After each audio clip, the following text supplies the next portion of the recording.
নির্যাতক চলে যাবে, আরেকজন নির্যাতক এসে সেই জায়গাটি নিবে।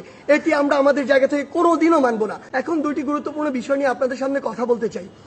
একটি বিষয় হচ্ছে যে আমরা দেখছি গতকালকে থেকে বাংলাদেশের বিভিন্ন জায়গায়, ঢাকা শহর থেকে শুরু করে বিভিন্ন অপ্রত্যাশিত ঘটনা ঘটছে, সহিংসতার ঘটনা আমরা শুনতে পাচ্ছি।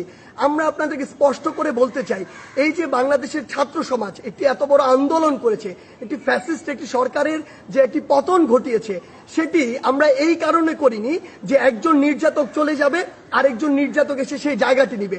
এটি আমরা আমাদের জায়গা থেকে কোনোদিনও মানব না।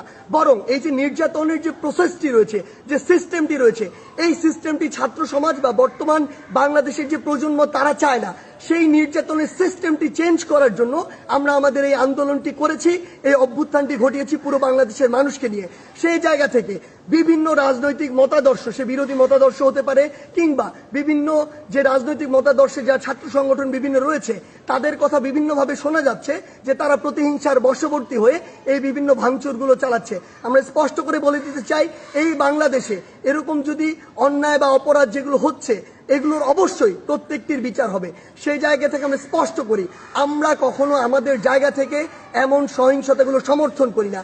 একটি দল 15-16 বছর ধরে বাংলাদেশে এই একটি রেজিম চালিয়েছে, একটি যে স্বৈরাচারী ব্যবস্থা চালিয়েছে, আবার কেউ এসে যদি এটি চালায়, তা